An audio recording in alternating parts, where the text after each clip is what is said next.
or talk about a film that opened yesterday at IMAX called The Last Glaciers. A filmmaker behind it is Craig Leeson, and I don't know whether you know that name, but he's also Tasmania's Australian of the Year this year, 2022. And he set out to make a documentary about extreme sport and ended up making a film about climate change, incorporating para-alpine skiing, which is the extreme sport that he wanted to concentrate on. Filmed in 12 countries over 4 years, there were 4 expeditions. The Last Glaciers shows the global threat posed, and it's particularly disturbing. So let me give you a couple of facts. Ice the size of 2 Titanic ships melts in Antarctica, which is the source of 70% of the world's drinking water, every 10 seconds. Peru, which has 68% of the globe's tropical glaciers, is facing a national emergency. Since the 1970s, it's lost more than half its glaciers, and it's estimated that within 40 years, they could all be gone. So the Last Glacier shows us the impact of climate change, how the bottom of the mountains that were snow-covered are now sheer rock. Leeson, who narrates, joins NASA on an airborne research mission over the largest ice sheet in the world. He also uses the extreme sport that he came to film to inform the audience of what can be seen from above. And I speak of para-alpine skiing, which Leeson learned how to do for this documentary. He undertakes a dangerous tandem paraglide from 6,000 metres, where the pair is buffeted by extreme winds. In the background are dying glaciers. So it takes to the streets as well to film children imploring governments to act to protect our planet. That includes a short clip with the Swedish environmental activist Greta Thunberg. For all its good intentions, though, I found The Last Glaciers too ditzy. It moved around too much from place to place, and although we got the gist of what was intended, we did not see enough from any single location. I dare say a razor-sharp focus with more insight from experts on the ground, wherever that may be, would have been better. And for all the talk of the extreme sport, I don't think that ropey aerial shots added anything. In fact, they ended up as a distraction from what became the purpose of the film.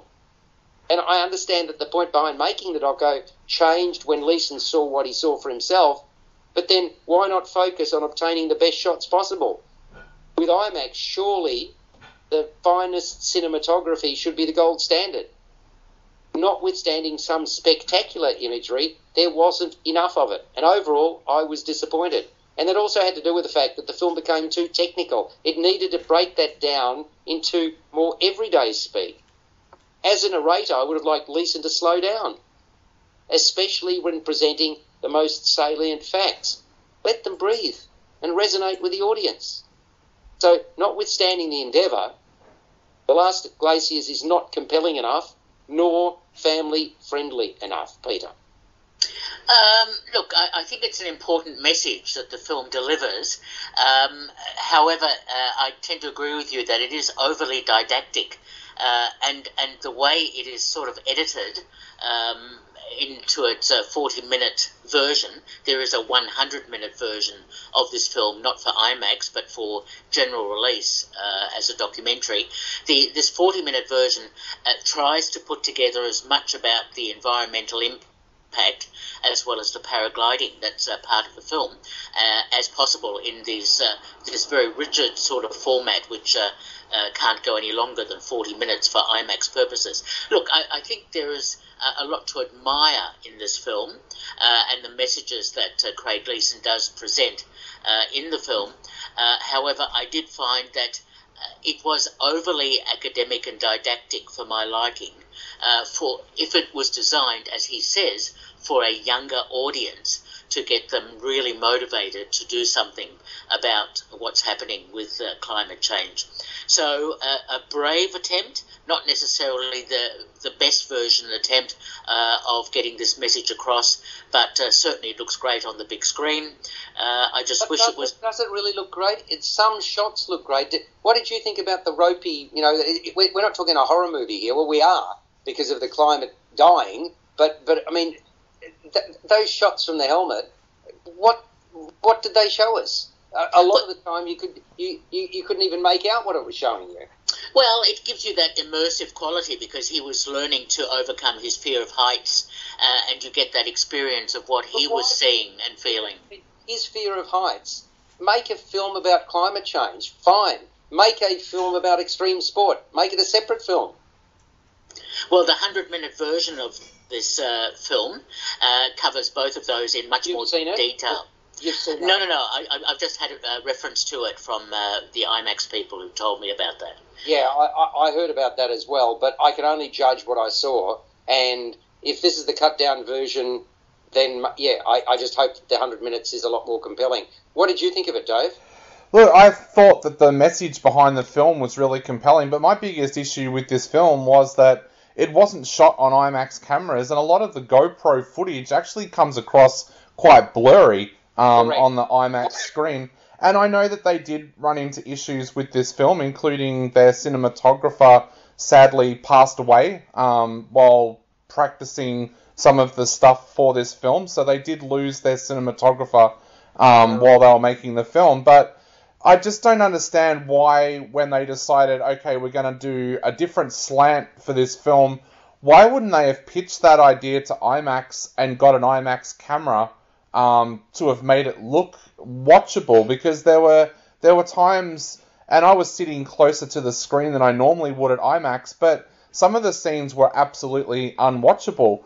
They were that blurry. So I don't get why, if you were going to make a film for IMAX, you wouldn't use IMAX cameras and instead use GoPro cameras that look really bad on that screen. It kind of distracted from the message, and I think the message is very, very important with this film, especially when they go into discussing what the loss of glaciers means for not only people in that region, but people right around the world. That's an important message, but I think a lot of people are going to get put off by the blurry footage when they sit down to watch it in IMAX.